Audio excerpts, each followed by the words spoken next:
None of us recession, but if the COVID pandemic and 2008 economic crisis reminded us of anything, it was that we simply can't predict the future.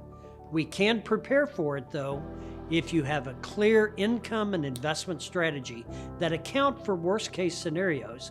You can be confident in your retirement. Yes, even in the event of a recession. So call the Resource Center today at 417-882-1800 for your personalized plan to protect your financial security. And good morning, Rogersville. Thanks for joining us once again here at Dollars and Cents. Financial expert Bruce Porter. That's right. In the house. So what you got for us today, Bruce? What's going on? You know what? Boy, isn't the weather great? It is great. I know what we ought to talk about real quick. Guns? Well, that would be fun. But what about this proposal to forgive student loan debt that is rolling out of our White House today?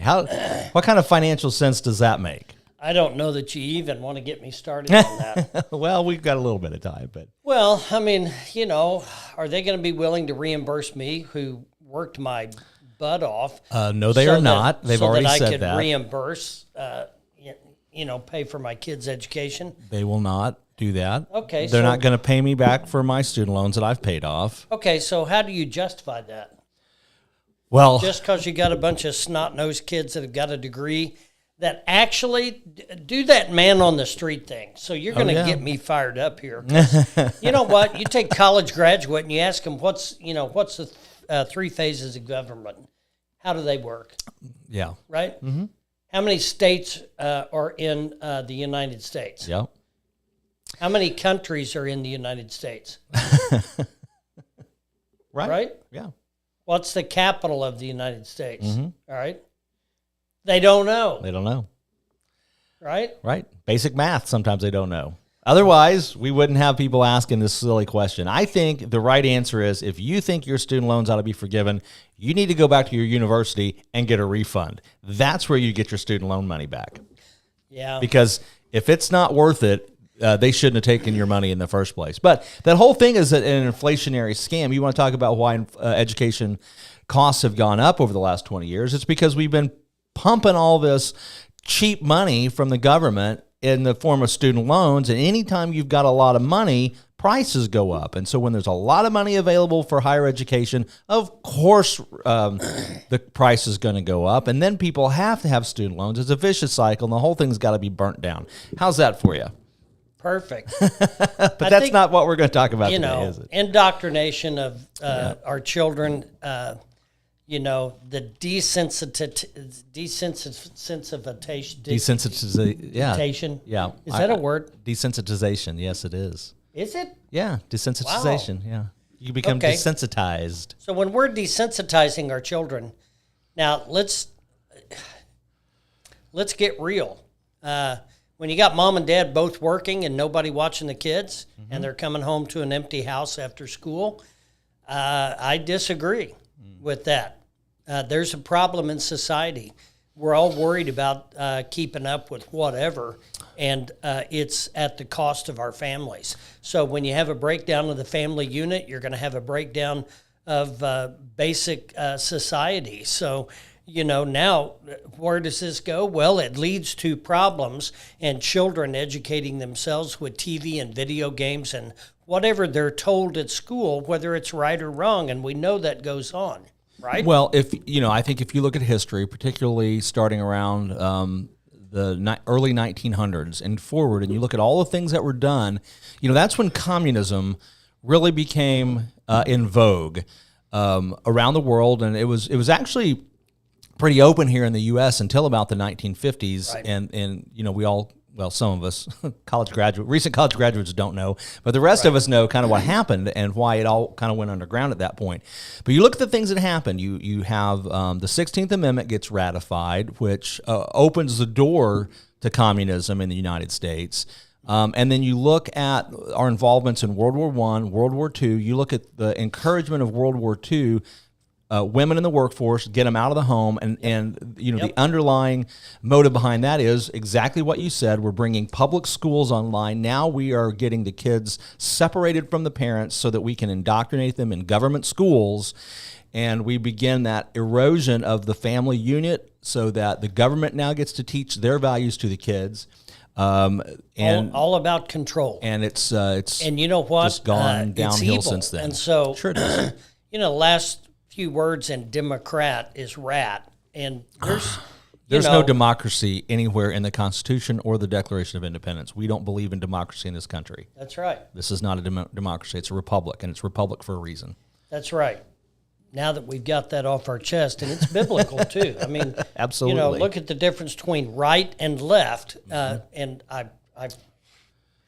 well, if I'd have been prepared for this here discussion, I'd have brought my notes. But there's scripture that will back up the difference between right and left. Yeah, there sure is. And when you look at that, it's amazing that all throughout world history, there's a big difference between right and left.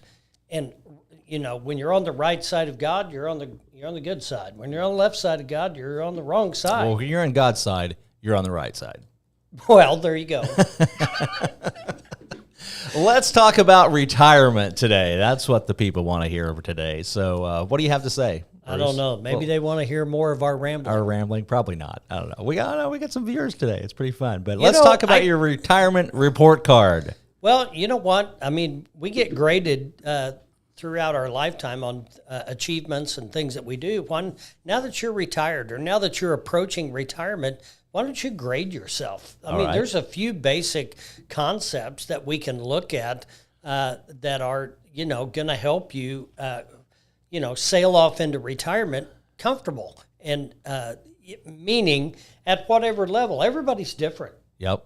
Some people don't need $10,000 a month to retire on. Some people need 20. Mm-hmm. You know? I think I need 40. Right. So a little exercise that I'll sometimes do with folks that are struggling, trying to figure out, you know, what's going on. We talk about cash. We talk about debt. We talk about investments. You know, cash, short, medium, long, debt. What's your interest cost? You know, debt is easy to understand. You're using somebody else's money because you don't want to use your own.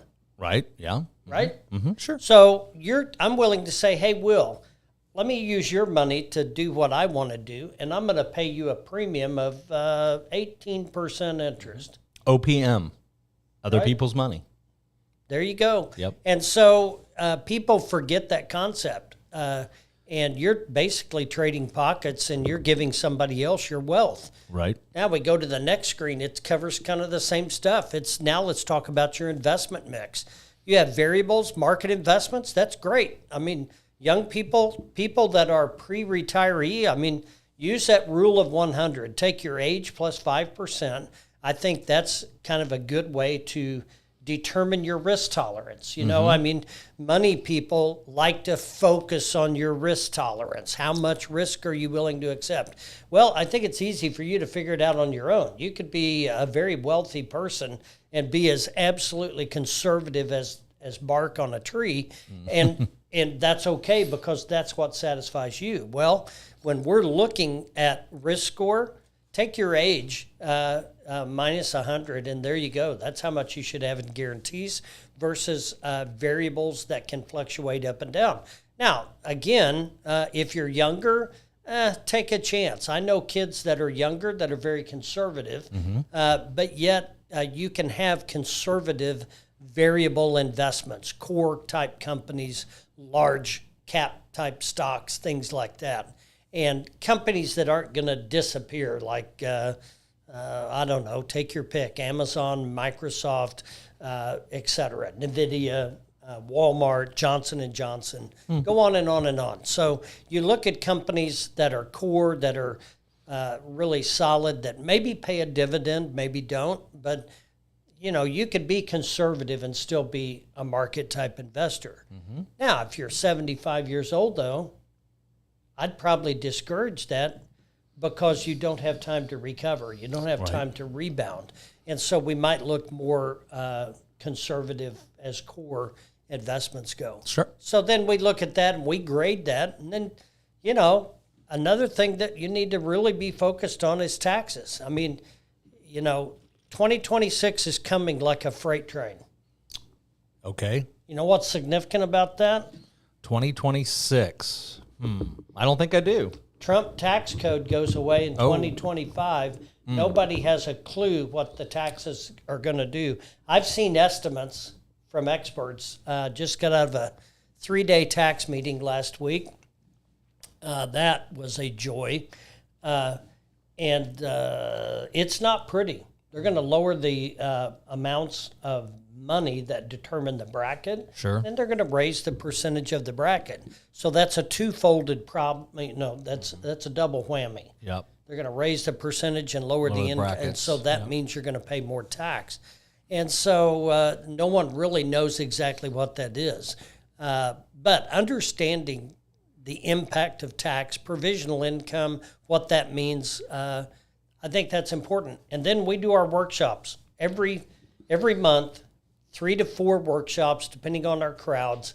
And we like to keep those 12, 15, keep them small so people can be comfortable and ask questions. And I'm enjoying doing that. Well, it's a lot of fun. I enjoy doing them. And, I just like the interaction with the people.